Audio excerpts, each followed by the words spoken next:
Hey everybody, welcome back to the Fuzion Donuts YouTube channel. I'm here with Tahner Friedley. He is one of the owners of Fuzion Donuts, and today our topic is how to make donuts at home. It's going to be an awesome topic because who doesn't like to have donuts? And hey, it'd be great to know how to make them at home, right? Okay, so today we have a quote from Tom Junod. I think that's how you say it. You don't have to love cooking to cook, but you have to do more than love baking to bake. Wow. There you go. All right. So it's all about love. All about love. Love baking and love, well, really love to eat donuts, right? Let's be honest, right? Okay. Fun fact, pudding started out as a savory item. Pudding is an ancient word and even featured in Homer's Odyssey. Back then, puddings were grains and meat stuffed into animal skin and organs. Sounds delicious. Wow. Not quite the same. So savory pudding survived though, and in Britain you can still eat kidney or steak varieties. Sounds horrible. Sounds horrible. Could you imagine, your package of Jello, kidney and steak pudding? Just kidding. Wow. Yeah. All right. So let's talk about your journey into making some donuts at home. Yeah, well, it's sometimes you want to do something at home, just like bake a cake or whatever. Donuts are a little bit different, so that's why we want to have an episode on it, because it's not something you do all the time. Yeah. And give you some tips, give you some pointers here, and keep it safe. Yeah, keep it safe. Burn the house down. Don't do that. Very much. So we're gonna figure out how to do this without burning the house down. All right. Okay. So, question one. When it comes to making donuts, you have to decide what type of donut you want to make, so cake or yeast. So walk us through that. Yeah, I think the general, like the more common donut is the yeast donut for people, whatever most popular. But cake donuts are really good too, actually one of my favorites. So you can decide which one you want to do. Cake donuts are a lot easier. It's similar to mixing up batter or whatever for a cake, and then you fry it instead of bake it. Yeast donuts, that's a little bit more like bread. So there's some different stuff. We'll go through both of them. So yeah, it's just up to you. You got to decide which one you want to try, and then you go from there. Okay, so number two thing you got to know when you're making donuts at home is mix your dough. For yeast donuts, the secret to knowing when the dough has been kneaded enough is to push your finger into it and have it bounce back in 5 seconds. So tell us a little bit about that. Yeah, so it's a tricky thing when you're doing a yeast dough is you don't want to overmix it, you don't want to undermix it. So there's these little tricks. So you work it, you're kneading it. You need to just test it every once in a while. If you can push your finger into it and it bounces back, okay, we got enough. And then we can move on to the next step, or if it's not, you just do it a bit more. So yeah, the cake, there's nothing to do with the cake donuts. You just mix it up and just make sure it's thoroughly mixed. But with the yeast, you want to make sure you knead it enough, get the yeast to kind of work all through there, and then once it bounces back, then you can move on to the next step. All right, awesome. Sounds good. So the third thing about that is let it rise. First period of rising should last approximately 30 minutes. And you don't have to be exact because you're going to let them rise a second time. Yeah, so tell us about that. Yeah, it'll keep going. So you got like bread, some types of bread as well, you let it rise twice. This one is similar to that. So the first one, you let it rise for 30 minutes. Put it in your oven. So you try to heat your oven up slightly, just get a little bit of warm in there. Then you put your dough in a ball, and then set a timer, 30 minutes. So like I said, it doesn't have to be exact. Just wait for 30 minutes and then you can pull it out. So we'll tell you what to do in the next step, because there's time you can make useful while you're waiting for that 30 minutes. Okay, so what is the next step? What do you have to do while the dough is rising and you're waiting for all that is make the glaze. Yeah, use your time wisely. So you're waiting for 30 minutes, you might as well do something. You can prepare the glaze, whatever you want to do with your donuts. You want to do chocolate, you want to do a vanilla or some flavored icing, sugared icing. Yeah, just get all that stuff ready. 30 minutes should be enough time to get some of that, unless you're busting out 100 or 200 or something. But yeah, just use that time, mix up your glaze, and just kind of sort out what you're gonna do when you're ready to decorate. Ready to decorate? I don't know. Donuts. There's lots of different ways you can do it. So the next thing, number 5. What's the next step? You got to punch down the dough.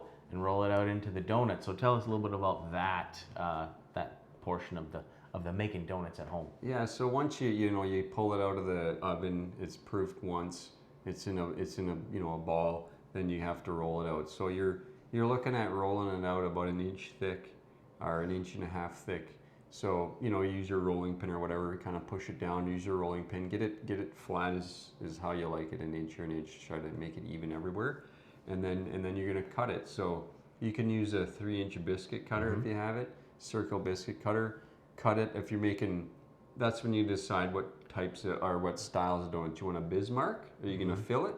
Or are you gonna make a whole donut? So then you got to cut the hole out. So take the 3-inch cutter, cut all the donuts out, and then if you're gonna do the whole donut, then you use a 1-inch and you cut the center out. But don't throw those out.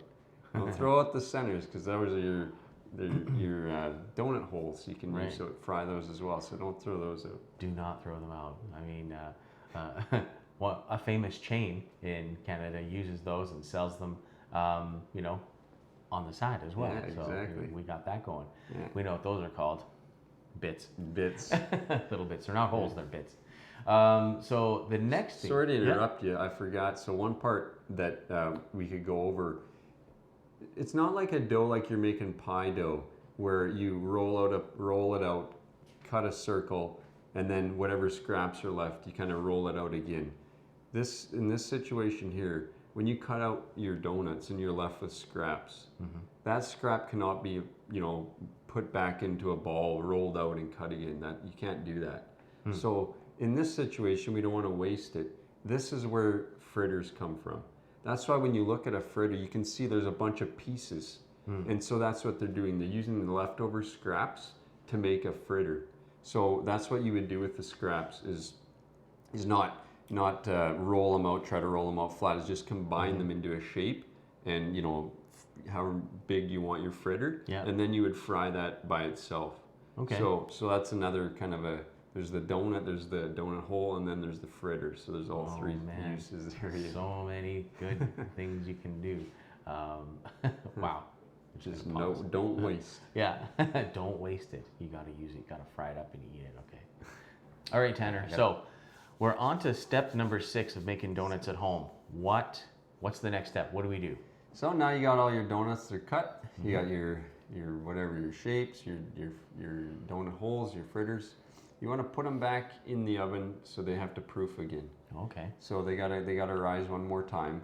In this step, what you're looking for is when you try, you push your finger into it, it doesn't collapse when it's touched. So you basically, if the indentation returns to the surface, the donut is underproofed. If the donut collapses when it's touched, it's overproofed. So you got to get it in the middle, and that's what you're looking for. So every once in a while, just go in there and touch it, to see what happens with the indent. When you have it right, pull them out. They're ready to fry. Sounds complicated. for making a donut it at home. Just needs to hold that indentation. Needs to hold it, not puff it out, not collapse. So all right. Yeah. So right in the middle. So just hold its shape. You got her. Approximately how long do you think that would be? Yeah, it's roughly the similar time, 30 minutes. So you can check it every after 20 minutes, then up 25, 30, kind of just check it every once in a while.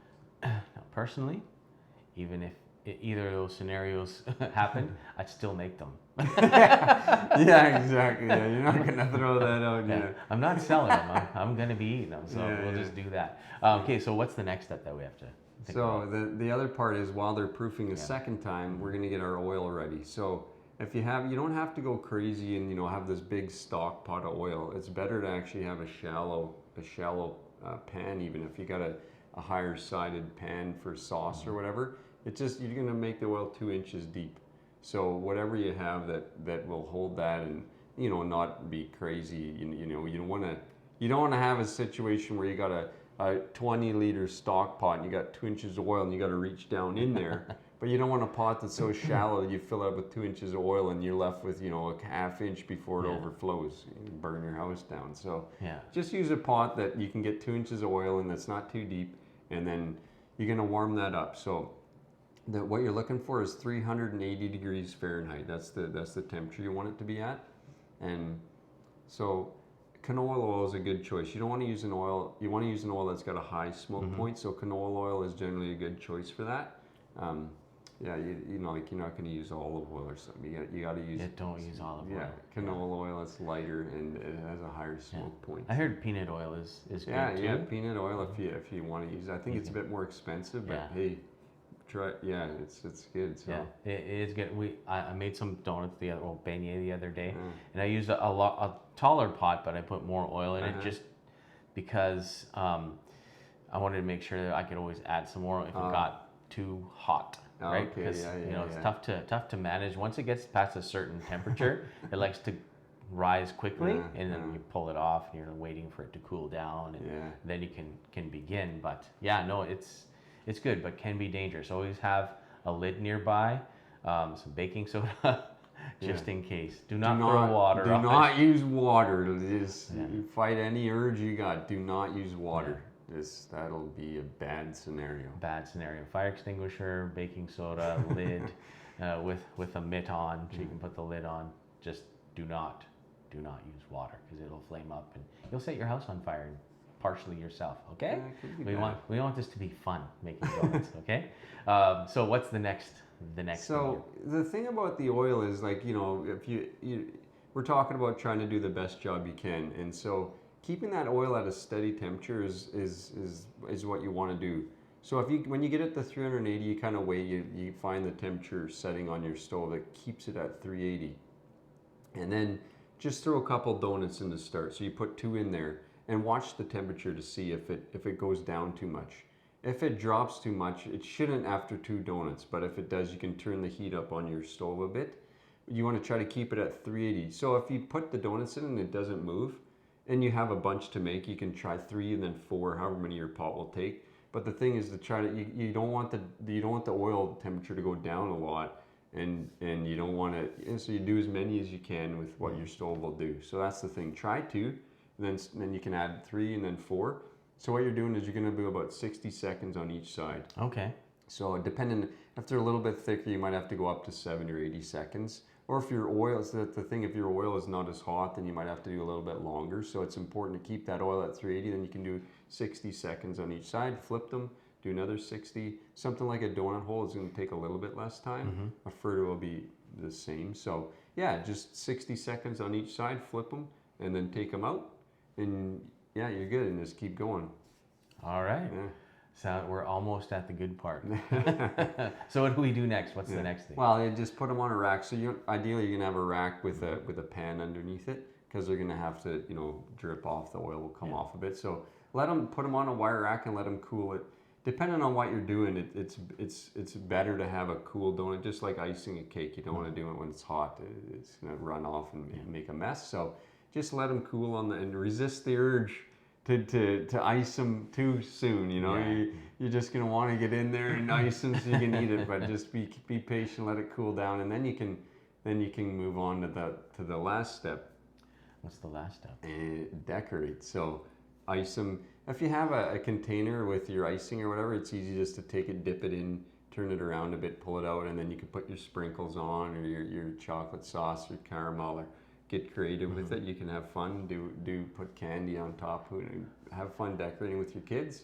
So when it's decorated, you're good to eat. It'll still be a bit warm, and that's the best time to eat it, so enjoy, All right, so you heard it here first, guys, how to make some donuts at home. Do it, find a good donut recipe, and give it a try. There's lots of recipes out there, but give it a go, see how it goes, and have lots of fun making some donuts, all right? Thanks, Tahner, from Fuzion Donuts in Edmonton, the best delivered, handmade, fresh donuts in Edmonton. So we'll see you guys on the next video. Thanks for stopping in. See ya.